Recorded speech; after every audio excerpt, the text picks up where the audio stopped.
In autumn 2007, Gordon Brown hammered home the importance in bridging the attainment gap between pupils from diverse backgrounds, and in delivering his first education speeches as Prime Minister, used the word aspiration over 30 times.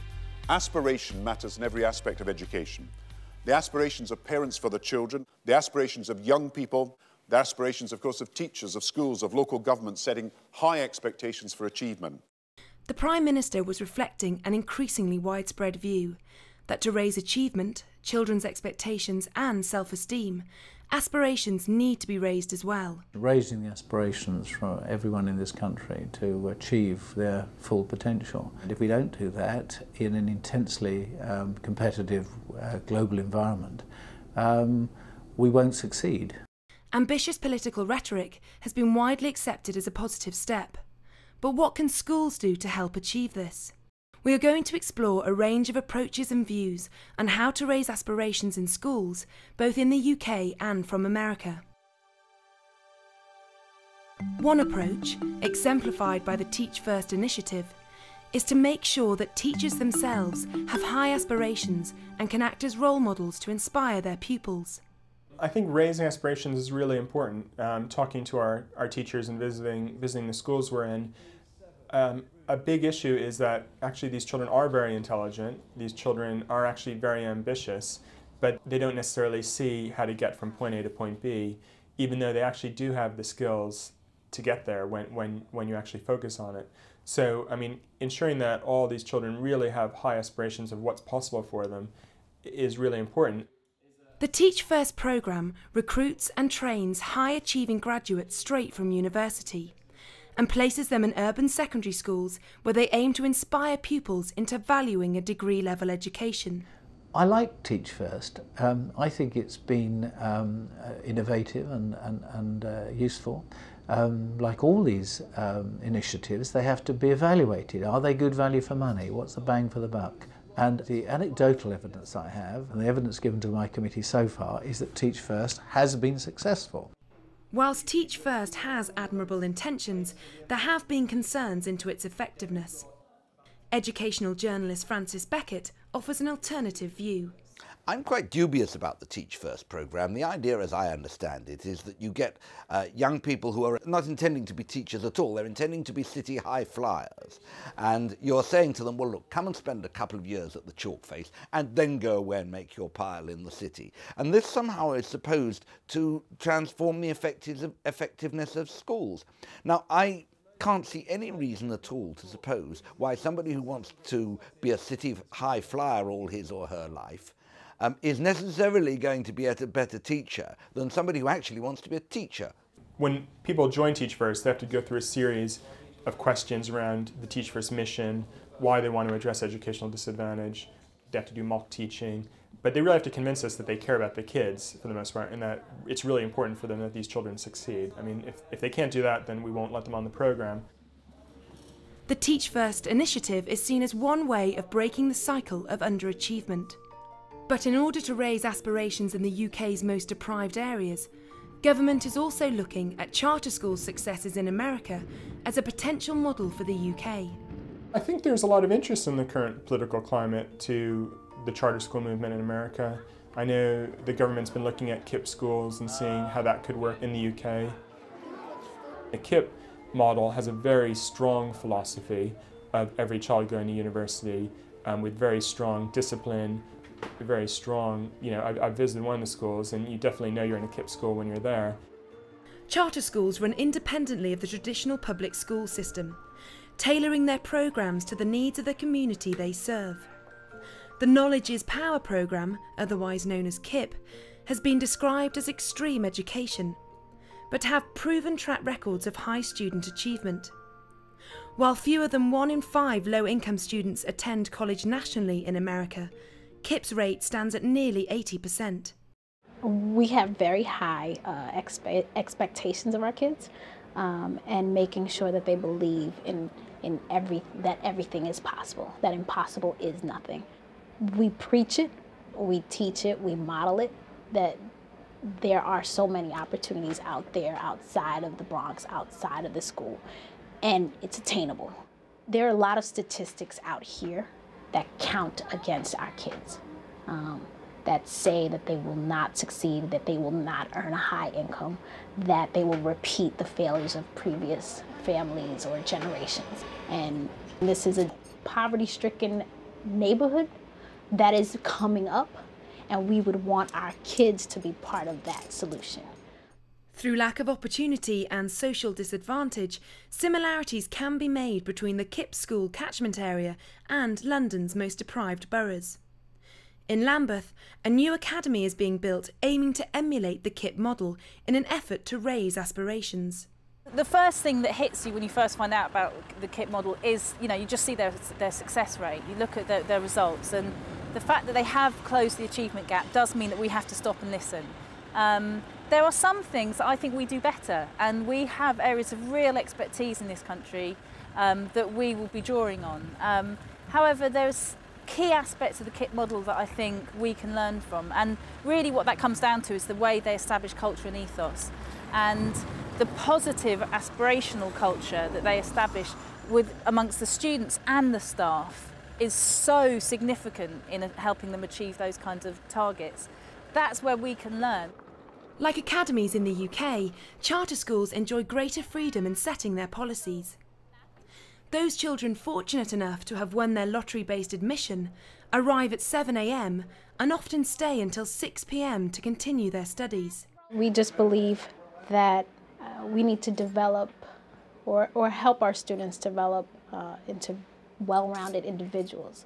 And so a lot of our mission is how do we get our kids to not only develop those the academic strengths, but more so the character strengths to allow our kids to succeed through high school, through college, and the world beyond. And so for us, our students are our current students, but we're thinking of lifetime growth for them and the kind of adults they'll be. If you really believe in what we do here, you really believe in making this world a better place. And it doesn't become a better place the way, how Dorothy in Wizard of Oz just clicks her heel and wishes for it to happen. That would be great, because I'd probably be wishing for a lot of things, but that's not how it happens. It's your actions, it's your words, it's your thoughts. Your actions, your words, and your thoughts. Those are the things we're trying to tell you that you need to start controlling. KIPP has helped me reach my aspirations because they teach you to be determined. They teach you to have grit and to never give up and to strive for more. And I think that KIPP has really helped me to be in that mindset, because it's taught me, never give up, try harder. When you fall, get up, get back again. And in terms of art, KIPP Orchestra has really offered a lot of, time for me to play the drums, which has made me love it so much more than I already do. So KIPP has really been helpful in terms of reaching my goals and choosing which ones I want to do. Well, we think of our students as family. And so in the same way that you have a family and it's important for family to stay in touch, we do the same with our students. But also we think of them as they're climbing a mountain to college. And we know that on that mountain there are going to be some dips and some valleys and some sharp turns, and we want to make sure that when students face that they're prepared to deal with it, or that they have a resource to come back and ask for help. Once they're enrolled in high school, we support them in the afternoon through after-school tutoring, as well as counseling. During the summer, we help them find summer jobs. And then when the good day comes that they're ready for college, we help to place them in college and see them through college. I'm in college now, and it's a long way from 8th grade, but I'm still here, and they still help you. And I feel like they helped prep me for this moment, for everything beyond just 8th grade. Growing up in this setting, it's kind of hard to see yourself in, going to college and having such high aspirations as, being a marine biologist, and they help you that you can get there with just a little bit of help, and they give you everything you need so you can get to that point. They have something called the KIPP Commandments and the Laws of Success.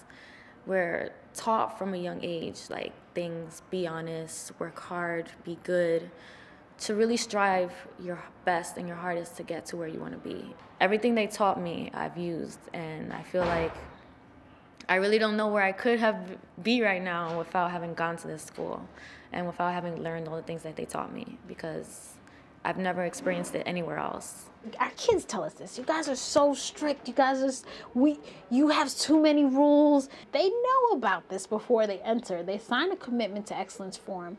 And this commitment form is a promise, we tell them, to commit to KIPP 5 days a week from 7:25 to 5. To commit to Saturdays, to commit to summer school, to 3 weeks of summer school. So we tell them that this is a really big commitment, and there are many sacrifices to this. And they do show up at 7:25. They show up sometimes at 7. You see, we have kids come in at 6:15. We have kids that stay beyond 6 o'clock because they want to get the work done. So our kids complain about it, and other people think sometimes it's too strict. But at the same time, the fact that people keep coming back, that our kids keep coming back, that our families keep sending their younger children back, is a testament that something is right, something is working. And a lot of people say, well, why don't you just let them be kids? And we are letting them be kids. We just want to make sure that when they're being kids, that they're getting that extra guidance. So how many of us come here because it's safe here? Hands down. What do I mean by safe? It keeps us out of mischief. Oh, nice word, mischief. What kind of mischief? We're not supposed to be robbing stores.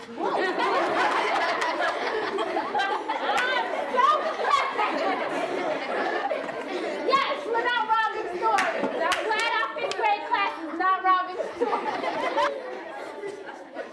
Through various school leadership schemes, many head teachers from the UK come to KIPP for inspiration. But there are concerns as to whether this model can be applied to the English system. As a culture, we are a bit more stiff upper lip, a bit more reserved. Perhaps holding hands in circles and chanting doesn't come naturally to us, but it does work with kids. It's the English adults who feel uncomfortable with that, but kids will do that. Kids will jump at a chance to be involved in that kind of motivational culture. Now we have to make it English, and our staff need to feel comfortable with it. The idea of high expectations, of building relationships, of students developing the necessary character and academic skills to make this world a better place is something that transcends borders. This transcends economic lines. This is just this is something that can be universal.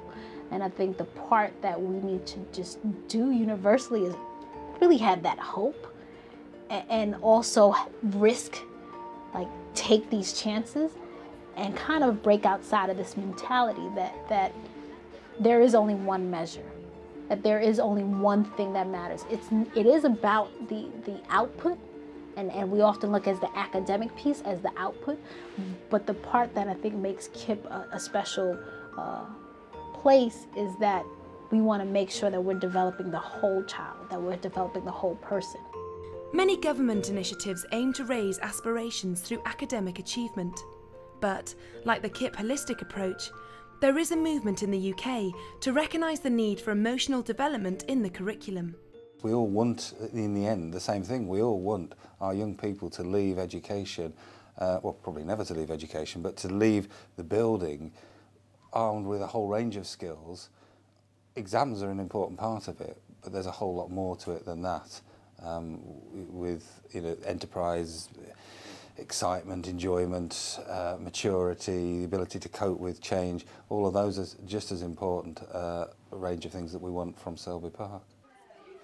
But, something else we do, SEAL is a primary project, social and emotional aspects of learning, brought in by the government, and the original primary school used to be a pilot school for that. Now we've brought it in right the way through, so that we've actually got the secondary also, so we're the only all-through school to have SEAL all the way through, because it's about emotional intelligence rather than just thinking about artificial intelligence. So it's, again, that's a thread that runs right through. It's just such a solid, sensible base of developing young people's emotions. It really, in a nutshell, it's just teaching pupils how to handle their emotions, how to cope with the feelings they have, and how to express the feelings they have. And so we'd already decided that it was an excellent thing to start looking at in secondary. And then the government come out and said, well, we want to introduce secondary SEAL. So we put our hands up and volunteered to be one of those who are piloting secondary SEAL. SEAL is a very important support in helping young people to develop their part in a very difficult, changing world. Emotional learning. We've, over the last few years, trained teachers out of doing that. We've started to train teachers to believe that the only thing that matters is whether you shove them through their GCSEs and with higher grades, what sort of SATs grades you get, where you come in the league tables and all of that. And now the government is having to claw back the ground that it's already given away and systematising this idea of allowing teachers to assist children's emotional development and telling them to do it, having first trained them to stop doing it, is now having to tell them to start doing it. That seems to me a terrible shame. However, I always welcome converts. If that's what we're doing, that's fine. But I wish we'd never stopped doing it. The very best sort of teacher likes children and will be automatically aiding and changing their social and emotional development. Hooray! Regarded as an inspirational and innovative head teacher, Sue Seifert has spent 30 years working in challenging inner-city environments. Like the KIP model, Sue values the importance of providing a community experience and often arrives early for breakfast with her pupils. Morning. Welcome to our healthy breakfast. Would you like some bread? I will have one grape. They're lovely, aren't they? What is that, I have? Group hug, group hug. All right, did you all have breakfast? Yeah. Why not, Shannon? I don't want any. Well, have some fruit. Don't you like... Hello, sweetheart. Do you like the fruit? I think having high aspirations are really important. And what we talk to children about is choices. What do you want to do? What do you want to be? What are your hopes? What are your dreams? And it's really important to talk to children about that. At the heart of Sue's philosophy is a belief in her pupils to succeed and a determination for them to have faith in themselves. Marlon, a former pupil of Sue Seifert, has returned to Montem for work experience, having expressed an interest in becoming a teacher. I like teaching kids how to learn and stuff, be successful when they're older. I really enjoy the school because she's a good head teacher and she provides us with good trips, playgrounds, facilities and stuff, good teachers. She knows what she's doing. Such joy to see these children coming back and seeing them grown and that they are doing well and they're successful and they are decent human beings. That's the payoff. You could pay me £1 million, it's not as good as seeing what's happened to Marlon. That's so much, that's the biggest reward. Many children from disadvantaged areas are characterised by low expectations. Sue believes that family support is a key factor in reversing this trend. We're working with parents, we're getting them involved. One of my, maybe difficult parents, one would say, I've got her now, the last child went in full-time nursery place, I've now got her into college. She's loving it. She's changed, her views have changed. She is now learning and she says to her kids, I'm a learner now, you have to be learners. They're all learning how to use the computers. There's a computer club for parents so that they can all get their skills up and keep up with their children, I would think, I would hope. And I'm eating toast while I'm doing it. I mean, why do you want to learn? I can help my children and for myself. Get back to work if needs be. Yeah. There you are. There are no clever answers here, just simple baseline answers. And that's what it's about. No. It is the case that education that schools can only do a certain amount. A child is at school for much, much less than half of his or her waking life. And what happens outside school, and every teacher will tell you this, what happens outside school is a far greater determinant of how that child will do than what's going to happen within school. What they can do is that they can provide stimulus where there is none. They can counteract some of the effects of, some not all, of the effects of poverty and of inequality. There's no doubt that there is a very strong link, and all the research show this, a very strong link between parental support and parental income and success in education. And of course in those communities where the cycle of low skill within a family has been there for a very long time, several generations of low educational attainment, poor, low-skilled employment or long-term unemployment from generation to generation, they're the most difficult. Many of the government initiatives in place are united by the need to close the attainment gap between the rich and the poor. Holly Hall Schools serves an area in the West Midlands characterised by low aspiration, low income and disadvantage. Our children need a reason to be actively engaged in education, and they need to see a future, that it's actually going to lead somewhere. So many of our children don't see a future. We're dealing with third generation unemployed, and father and grandfather haven't worked, and so they don't see any need to. What we've got to do is find an interest that hooks them, provide them with a vision for the future, and then provide the appropriate courses and support to get them to work towards that future. No, right, so that's your list. You're going to type that up, find the pictures for it. Yeah? My role is to find provision for Year 10 and 11 students that are not doing the complete curriculum. They are studying some GCSEs, but obviously for some students that is not the best package for them. So what we try and offer them is a flexible curriculum with work-based learning in it as well, which will involve us finding placements at colleges or the likes of these Black Country Wheels project. The Wheels project in Dudley works alongside local schools and offers vocational training in mechanics. We work hard at trying to raise aspirations for this group. Projects like the Wheels project hooks them in and gives them an interest, gives them something they're interested in and perhaps a route forward. When I started coming here I was happy in that lot. I could strip cars and that lot. In the school I was just used to sit down and drive all day.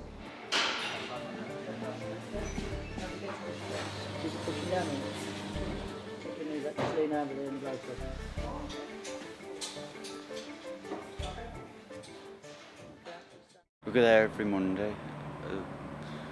It's still like a day off school to learn about cars.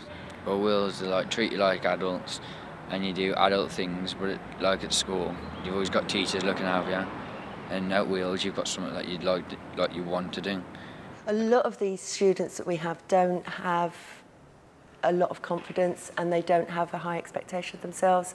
They just think that they're going to leave school and probably go on the dole.